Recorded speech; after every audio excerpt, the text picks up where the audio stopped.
I own a six-figure government contracting agency, and I'm going to show you exactly how to get started for yourself. So I showed you how to find them already. You go to those government procurement sites. It could be the state sites. It could be sam.gov, which is the federal site. It could be some of your local sites, whatever. You go through it. You find what kind of work you like. You click it. You open the attachments, download them, and you get to reading. It's that simple on finding them. Now for the next step. Step 5, write your contracts, write your proposals, write your bids. Most people get really scared by this last step, and it's surprisingly very, very simple. It's not easy, it's simple, and it does take time. It takes a nice amount of reading, but for the most part, it's simple. So if you can find some time to put to the side to really read and understand your contracts, writing it is the easy part. I do use AI, I do use ChatGPT, but my number one thing is I don't let AI do the thinking for me. I just let it do the writing. So, whatever the project is, I give it the ideas. I tell it how I want my project to go. I tell it, the time frame that whatever.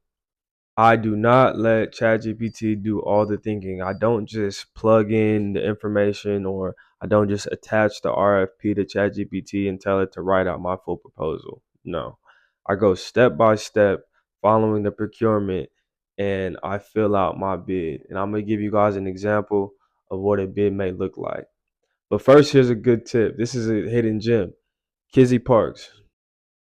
This lady, Kizzy Parks, I would advise everyone to give her a follow. She has great content on social media.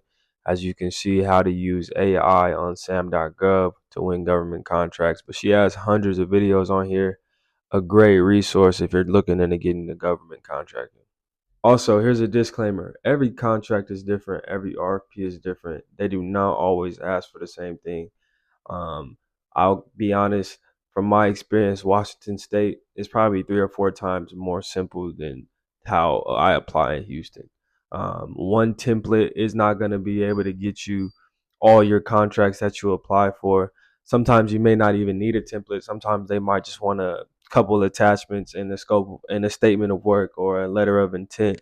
So being able to really read and understand what they're asking for is going to help you. So I'll give you one example of exactly what they're going to ask for.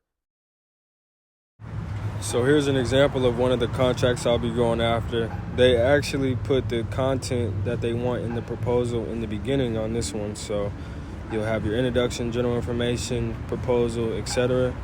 Make sure you go through your scope of work and fully understand exactly what they're asking for on the project. Also, minimum qualifications. You want to make sure you're eligible to apply for the funds, and then budget. Some of them will have budget, some of them won't. Make sure you stay within budget. Um, Electronic proposals. This one specifically is just an email submission. Each contract has different submission requirements. And then this one's also very clear as well. They give you a breakdown inside of what the content should have. So in your letter of submittal, this information needs to be in there. In the proposal requirements, this information needs to be in there. So as you see, it's very straightforward. So really just reading will save you a lot of confusion. Take the time to read your proposals, go through, and put the best effort forward.